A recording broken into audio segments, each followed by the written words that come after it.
How many of you fear silence?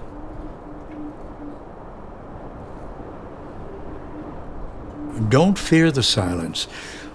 Seek it out, because it should help you find your own voice.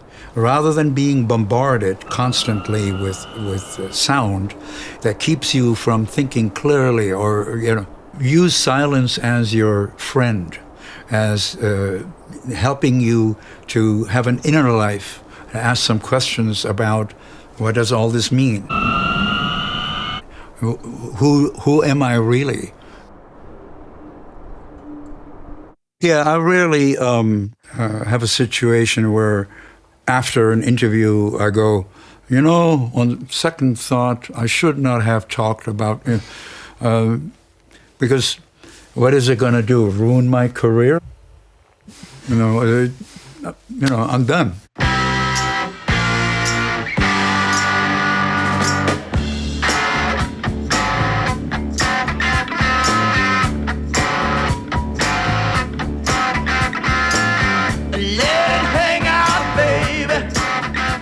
Our producer had read the book Steppenwolf and made the suggestion of using the same name for the group. Now, none of us had read the book. All we knew was that the word Steppenwolf looked good in print and sounded good even in English.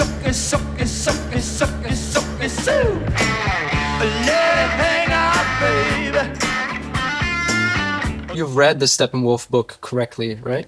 By now, yes. Yes. And what I also found interesting about the book is that the main character, Harry Holler, was described as a man, half wolf. Do you still identify with this character, Harry Holler? There was always this kind of division between that part of me that was very comfortable in one sense with the normal expectations that people have of life. But on the other hand, there was the wolf part. And, sometimes people ask, well, Born to be Wild, that's like, no, you don't understand. I mean, I get it that you saw Easy Rider and you think that Born to be Wild is all about, all that. And it is. But my focus is, how wild are you in here?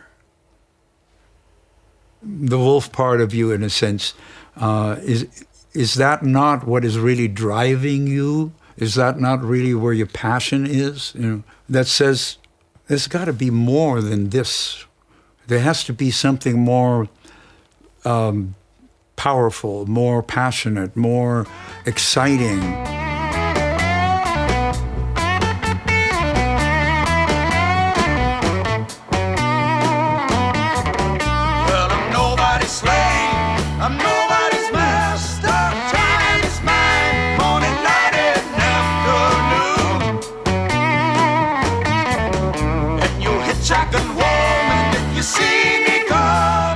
Of course, this 60s was, just like they say, sex, drugs, and rock and roll. But we, through my lyric writing, we as a band, we also had something to say. The old cliche they give to journalists or writers, they say, write what you know. Write what you know about, what you've experienced, what you really...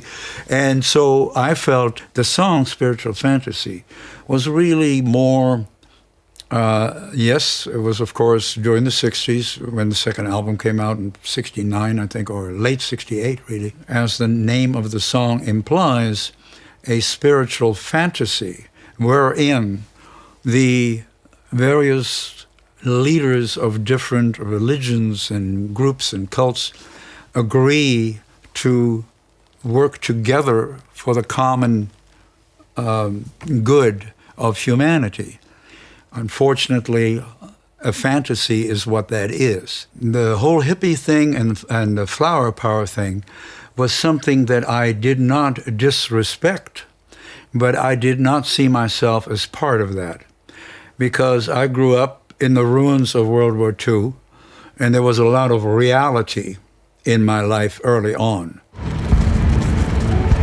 My birthplace would be hard to find. It changed so many times, I'm not sure where it belongs.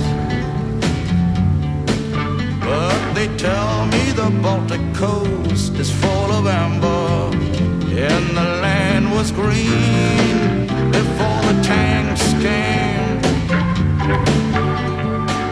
With all the art you created, what is the legacy you wish to leave behind with Steppenwolf? That is a very good question, a tough one to answer, because my crystal ball is always cloudy.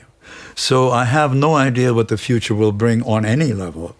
But I hope that, and I have a box full of letters that over the years I felt I wanted to keep, because they were often letters from people who said, that one song saved my life.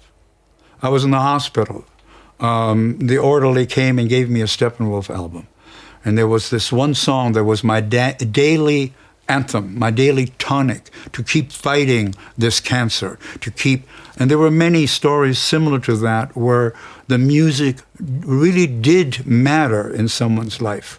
And as a songwriter, that's your greatest reward, when the song goes out and a little letter or postcard comes back and says, that song made a difference in my life. That song helped me lift my spirits. That song got me through another difficult day. And so if that's the legacy, I'm more than rewarded for my efforts.